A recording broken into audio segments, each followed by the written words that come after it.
fulfill your purpose, O Master. This morning I pray that you would equip our leaders, equip each one of us, O Father, to find your will and to work according to it, O Master. That you will empower us, that we will not live ordinary lives, O Father, that we will not just come and go, O Father, but we'll come and change lives, O Father, that we'll come into your throne of grace and our lives will be changed, O Father, and through our lives, people would be changed, O Father, Lord. We are no ordinary people, O Master. We know that we are the sons and daughters of the Most High God, and we want to live like it, and we want to act like it, O Master. We are your bride, O Father. We are your wife. We are your wife. We are your bride, O Father. And Lord, help us to lavish in your love. Help us to love you like a wife should, O Father.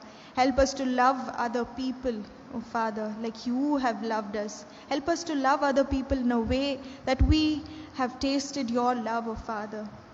This morning, O Father, we come into your throne of grace humbly, seeking to find your will, seeking to find your comfort, seeking to feel your love, your presence, O Father. We do not come with our problems, but we come so that we might be in your presence this morning, O Father. We do not want to exchange your presence for our problems, O Master. We want your presence in our lives this morning. We want your presence in our situations. We want your presence in the things that go through our head, O Father. We want your presence. That is our desire. That is what we long for this morning, O Father. Lord, that you might fill us with your Spirit. That you might fill us with your Spirit. We praise you and we thank you that you are going to fill us with your Spirit. That the Holy Spirit is descending on us this moment. We praise you and we thank you that you're doing this for us, O Father. Lord, your word says, how much more shall I not give for those that ask for the Holy Spirit? And we ask this morning that you will fill us with your Holy Spirit, that our lives will be your presence, will have your presence, O Master, this morning, O Father. Fill us, O Father, empower us, show us what we should be doing here on earth. Help us to think of things in the spiritual realm, O Father. Not here in this physical world, but all those things that we should be doing in your kingdom. We should be doing to build your kingdom, O Father, that you will equip us, that you will train our minds to think like that, O Master. Lord, we want to do it for you, O Father. We want to do it for you because we have tasted your love. We know whose we are. We know who is our Father. We know who's our Daddy. We know that, and we are here for your purpose. We are here to fulfill your plans. And Lord, you will empower each one of us here, Lord. We might think we are too small. We might think we are too weak. We might think we are not good enough. But God, Lord, you don't look into our abilities. You don't look into who we are, where we come from, what we are doing, how much we earn, where we live. Nothing bothers you, Father. All that bothers you is our heart, O Father. And this morning we give our hearts, O Father, to you. That you will change us, that you will empower us. You will make a generation that lives for you, a generation that does great things for you, O Father. You will make us, you will uplift us, O Master, because we long for you, O Lord. We long for your presence, O Father. Thank you, Lord, for we know that you heal all our disease, that you deliver us from the pit. You crown us with love and compassion. You give us all the good things that we desire for, O Father. We know that, and we believe it this morning, O Father. Lord, I pray especially for those of us who are celebrating one more year in our lives, O Father, especially for Pampa Auntie. Lord, we praise you and thank you for her life. Thank you for what you're doing in her life, O Father. Thank you, Lord, that you love her more than any of us could ever love her, O Father. That you have the best plans for her. That you are filling her this morning, O Father. That you are showing her your will, your purpose in her life. That you are showing her how much you love her, O Father, and how much you treasure her, O Father. How much she's dear to you, O Father. We praise you and we thank you that you've added one more year in her life, O Father. And I pray, Lord, that you will bless her and that you will use her as a blessing to many people, oh Father, that she'll be your light where she works, where she lives, oh Father, that people will see the difference in her life, and that you will continue to bless her and bless her family, oh Master, in a very special way. We praise you and we thank you, Lord, for listening to our prayers, and we believe and we know that you are going to answer our prayers, oh Father. Praise you and we thank you, Lord. All this we ask and pray in Jesus' name, who taught us to pray.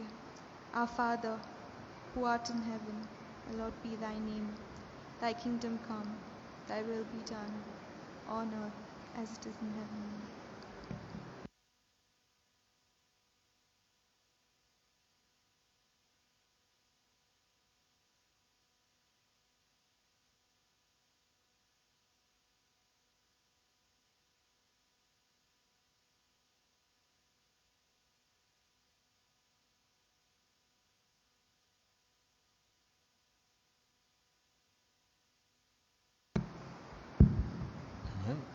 Thank you, Priya, for the wonderful prayer, and greet you all in the matchless name of our Lord Savior Jesus Christ. Take a few moments to turn around and greet one another.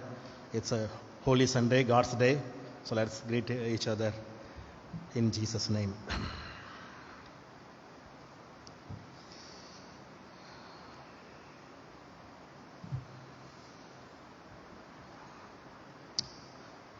Few announcements. Bible study, as usual, every Thursday we have Bible study at 7 o'clock. So please take time to come here and study the Word of God. If you are free, please come and join the Bible study Thursday at 7 p.m. here in our church. And the second announcement for this week, the nomination committee members are requested to attend its meeting to be held on Wednesday, coming Wednesday, 7 p.m. So please come, nomination committee members, please take note of this and attend this meeting without fail. This is about the parsonage construction. We praise God for the money we have received so far. I think it's about some 7 lakhs, something around we received. The total project cost about 21 lakhs. Last week the finance committee met and we talked about it, and then we are praying and hoping to start this project by January. So we want to see this happen, and initially we will at least start with the till the roof level, and then we will take a phase 1 and phase 2. So pastor and the church appreciate everyone to remember your pledge money and continue to contribute towards this noble task. Next week, as it was announced earlier, we will have a pastorate conference. All the members of the pastorate conference, please come after the service. It will start at 11 o'clock, so please come prepared. And next week also, fourth Sunday, so that is Testimony Sunday.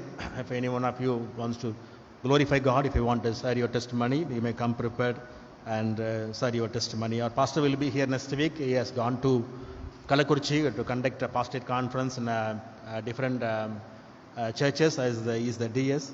So continue to pray for him, pray for his traveling mercies. That's all announcement for this week. We will have the scripture reading now. I call upon Monica to come forward and read the scripture. Gospel according to St. John, chapter 2, verses 1 through 11.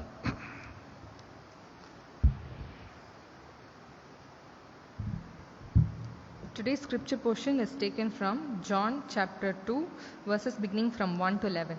John chapter 2, verses 1 to 11. On the third day, a wedding took place at Cana in Galilee. Jesus' mother was there, and Jesus and his disciples had also been invited to the wedding. When the wine was gone, Jesus' mother said to him, "They have no more wine." "Dear woman, why do you involve me?" Jesus replied, "My time has not yet come." His mother said to the servants, "Do whatever he tells you." Nearby stood 6 stone water jars, the kind used by the Jews for ceremonial washing, each holding from 20 to 30 gallons. Jesus said to the servants, "Fill the jars with water." So they filled them to the brim. Then he told them, "Now draw some out and take it to the master of the banquet. They did so, and the master of the banquet tasted the water that had been turned into wine. He did not realize where it had come from, though the servants who had drawn the water knew. Then he called the bridegroom aside and said, "Everyone brings out the choice wine first, and then the cheaper wine after the guests have had too much to drink. But you have saved the best till now." This, the first of his miraculous signs, Jesus performed at Cana in Galilee. He thus revealed his glory, and his disciples put their faith in him. Here ends the reading.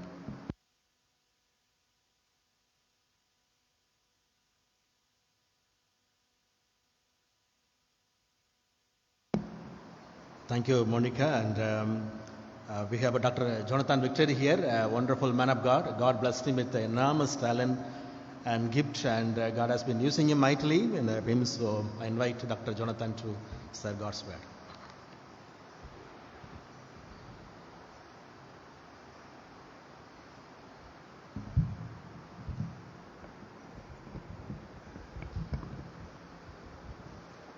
Good morning, everyone. It's good to be back here. Thank the pastor for the opportunity given to me to share this word. Today, what I'm talking about is the sermon is titled Dinner with Jesus. Dinner with Jesus. It reminds me of an incident from my childhood. I think 90s kids will connect with this. Those days before the Cricket World Cup, they used to have these contests. You collect 50 chocolate wrappers and send it, and you might get a dinner with Sachin. And all of us eagerly collected 50 wrappers and sent, but nothing happened. The only thing which dentists here will know is I ended up with a lot of dental caries. So, dinner with someone special, what does it mean? When you think about having dinner with someone special, dinner with your spouse, dinner with your family, dinner with your friends. It's a time where you set apart some time for that person. So you are respecting that person, you're inviting them to your home, or you're meeting somewhere outside, and you're giving them your full attention. You're sitting down with them, you're having a conversation. It makes you let your guard down, it makes you share something about yourself, and you get to know the other person also better. So dinner is something special, and I think a family which eats together stays together. So dinner with family is also special. I thought we'll reflect on few incidents in the Bible where Jesus has dinner. Do we think Jesus was a serious, glum person just preaching and healing? And do you think he was happy? Do you think he was having fun? Actually, we totally ignore that aspect of Jesus, where Jesus was always surrounded with people. Jesus always had his friends. He had his own gang. They were called the disciples. He had his own close friends, James, John, and Peter. And he had his close family friends. There is always one family we like to visit. For Jesus, it was Mary, Martha, and Lazarus. Whenever he was in town, he liked to visit them. Jesus loved being with people. And in those days even, the Pharisees, the so-called holy people, looked down on that attitude of Jesus. They asked his disciples, "Why aren't you fasting and praying?" And in Matthew 9:15, Jesus says, "How can the guests of the bridegroom mourn when he is with them?" Jesus and his disciples were the very embodiment of joyful camaraderie. He always enjoyed being involved in people's lives and had beautiful relationships. And he connected with people from all parts of the society. One day he was playing with little children. The other day he was arguing in the synagogue with the Pharisees. People who are poor, who are ostracized by the society, lepers, felt comfortable talking to him. At the same time, Nicodemus, one of the learned people in the Jewish Pharisee, he also felt comfortable coming to Jesus. His close walk with God changed the way he related with people. So I would just like to reflect on 3 incidents where Jesus had dinner. And the most familiar is the one read during our scripture reading, the wedding dinner. It's found in John chapter 2, verses 1 to 11. The wedding takes place in Cana, and Jesus and his disciples were also invited, and Mary was also there. And from the anxiety shown by Mary, I think we can assume that they were from the bride's side. The wine was running out, and the bride's family were really anxious. Just imagine in our context, we are having a wedding and the biryani is running out. Just imagine பொண்ணு வீட்டில் எவ்வளோ டென்ஷனாக இருப்பாங்க. So the same situation, and Jesus was representing the bride's family, and Mary is asking him to do something about it. Just the previous week, Jesus had been tempted in the desert. This was just when he is starting his ministry. Then the devil tells him, why don't you turn these stones into bread? Jesus refused to do it. But a similar situation is in front of him, and Jesus turns the water into wine. Jesus doesn't do this just to show that he can do it. I think Jesus was so concerned about the smallest need and the smallest detail in that bride's life. He didn't want that family to face an socially awkward situation. We are so often thinking that God is only thinking about the big things in our life, the job we should take up, the person we should marry, the place we should settle down in. But I think here God shows us that he is concerned with the smallest details in our life, the smallest problem we might be having in our workplace, the smallest problem we have at home, maybe something in our relationships. God is concerned. God wants to get involved in our lives. And in John chapter 2, verse 5, what does his mother say? His mother said to the servants, do whatever he tells you. I think that is a verse for us. Do whatever he tells you. And God wants to change even the smallest problems we are facing in our lives. This is the wedding dinner. The next dinner I would like to reflect on is the dinner with the tax collectors. This is found in Mark chapter 2, verse 15. Mark chapter 2. This is in the passage is from verse 13 to 17. I'm reading from verse 15. While Jesus was having dinner at Levi's house, many tax collectors and sinners were eating with him and his disciples, for there were many who followed him. When teachers of the law who were Pharisees saw him eating with the sinners and tax collectors, they asked his disciples, why does he eat with tax collectors and sinners? On hearing this, Jesus said to him, it is not the healthy who need a doctor, but the sick. I have not come to call the righteous, but sinners.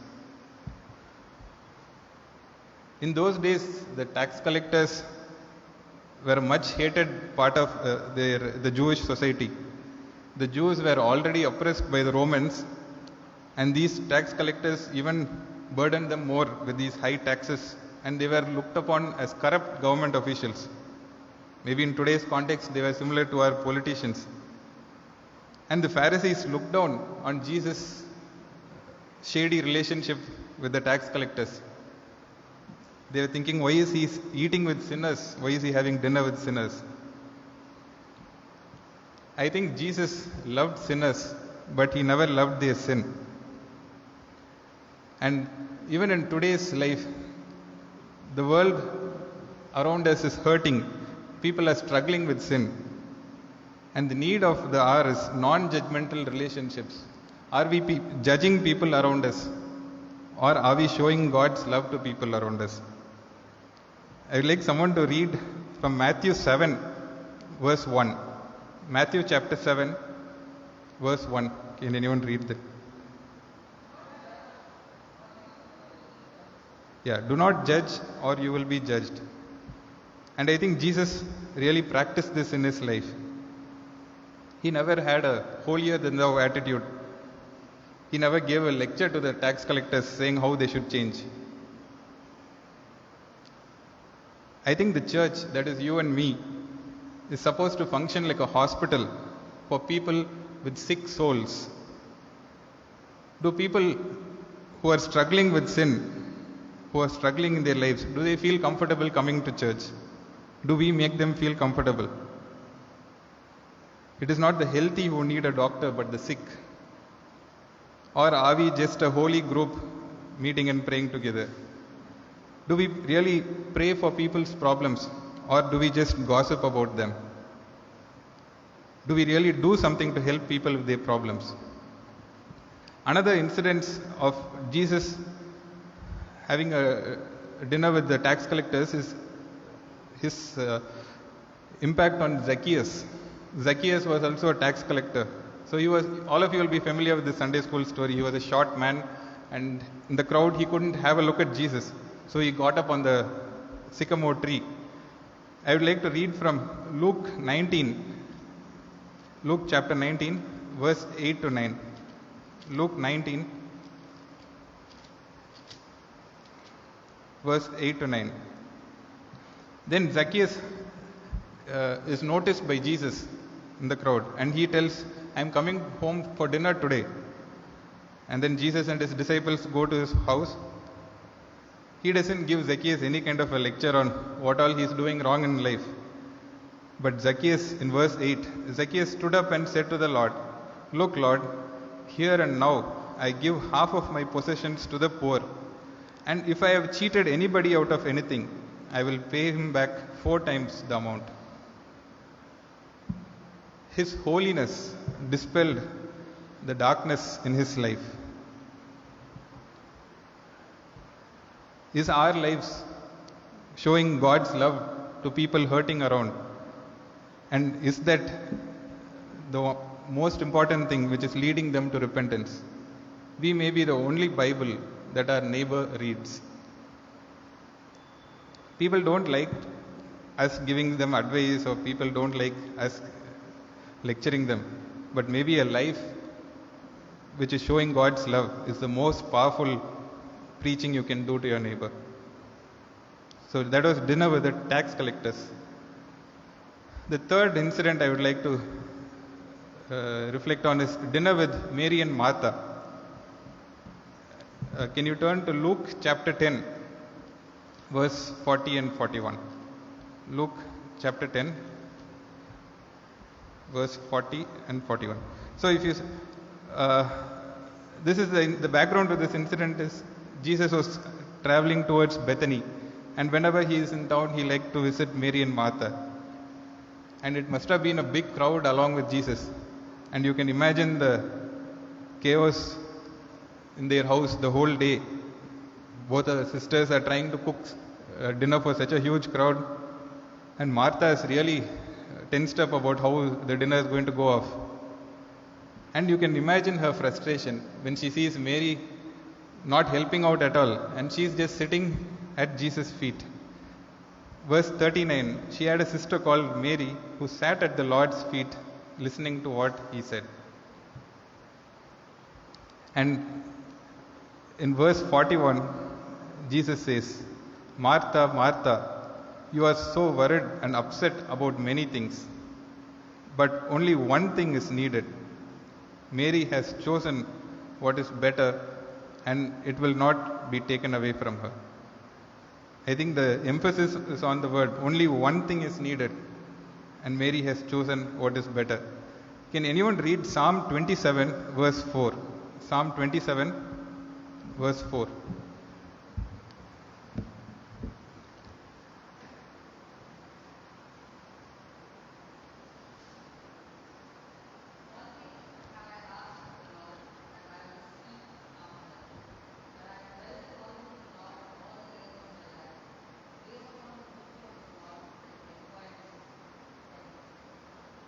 One thing I ask of the Lord, this is what I seek, that I may dwell in the house of the Lord all the days of my life. I think it's the same context, one thing that is needed. What is the most important thing that Jesus is saying is needed in our lives? It is to sit at his feet and listen to what he says. We might be so busy with doing things for God, but are we spending time sitting at his feet, listening to what he has to say? Often when we start praying, it's more like a shopping list. We have these things, God give me this, I need this, these are all the problems happening, these are all the things I need. But are we sitting at God's feet, listening to what He says and what He has to say in our lives? Only one thing is needed, and that is to sit at His feet and listen to what He has to say. Are we so busy in our lives that we feel we don't have time for this most important thing? I think this pandemic and the lockdown might have changed that. I hope it has changed that. Now we don't have the excuse to say that we don't have time for praying. And I hope we will all not miss out on this one thing, which is the most important thing, to sit at His feet and listen to what He has to say. So we saw about 3 incidents of dinners which Jesus had. The dinner at the wedding at Cana, the dinner with the tax collectors, then dinner with Mary and Martha. And even at the end of His ministry, that also finished on a farewell dinner. That is the Last Supper.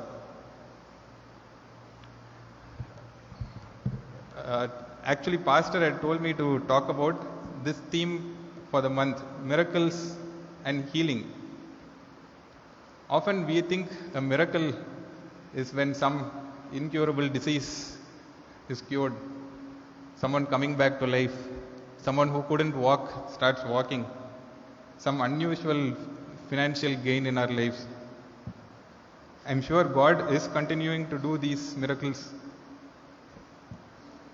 What is the definition of a miracle?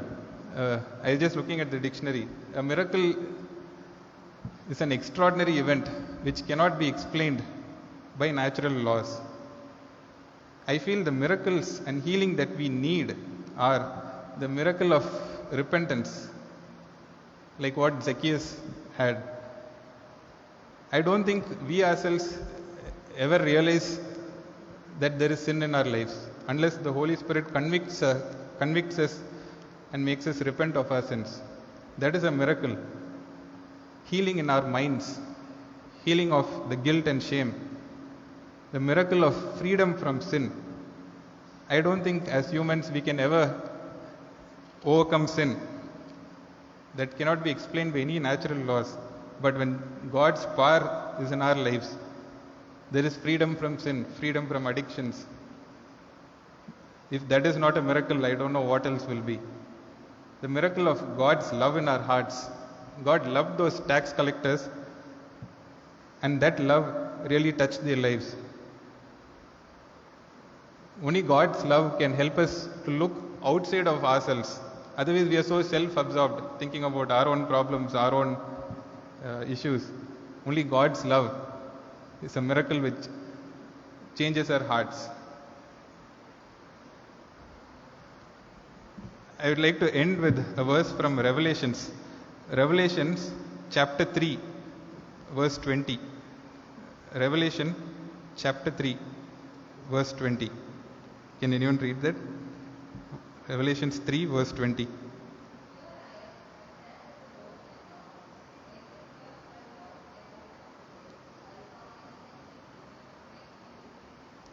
Yeah. In another version, it also says, "Here I am, I stand at the door and knock. If anyone hears my voice and opens the door, I will come in and have supper with him, and he with me." This is a beautiful illustration, and I think all of us would have seen this painting in our homes of Jesus knocking at the door. Here I am knocking at the door. The painter William Holland was said that he had made a mistake. I think all of you will be familiar with this story, that there is no latch on the outside of the door. So how can Jesus enter the door? But he said the latch is only on the inside of the door to our hearts and minds. Only we can open the door for Jesus. Jesus is not going to break open the door and come into our lives. He wants us to open the door and let him in. And when he comes into our lives, he wants to come in and eat with him. Like what we started this reflection on. He wants to have dinner with us. He wants to sit down, be a part of our lives. He wants us to tell Him what is bothering us. And He wants us to listen to what He has to say. He wants us to grow closer to Him. So will you let Him in today? He's standing at the door and knocking on the doors of our hearts. If anyone hears His voice and opens the door, He will come in and eat with Him and He with us. Let us pray. Lord Jesus, thank you, Lord, for your word. Thank you, Lord, for reminding us, Lord, that you want to have a close relationship with us, Lord. And whatever that is preventing us from letting you in, Lord, be it our pride, our guilt, our shame, you take away everything that is preventing us from letting you into our lives, Lord. And we want you to come in and have supper with us, and we want you to change our lives, Lord. And we will never be the same again. We ask this in Jesus' precious name. Amen.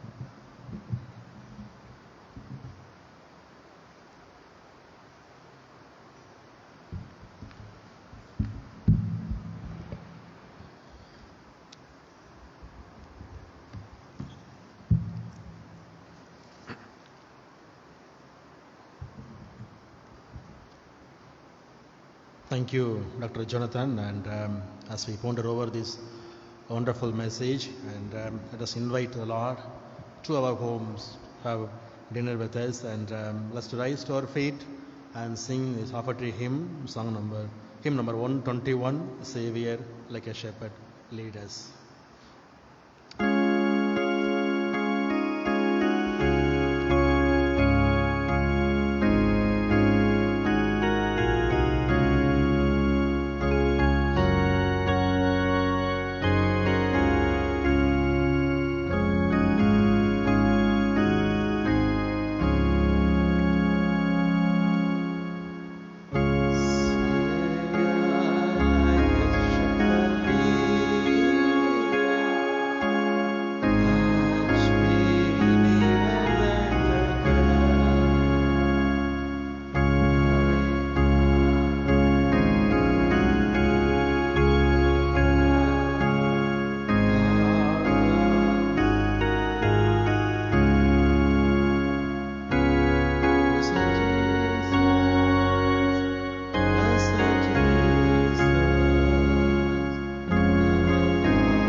Let's pray.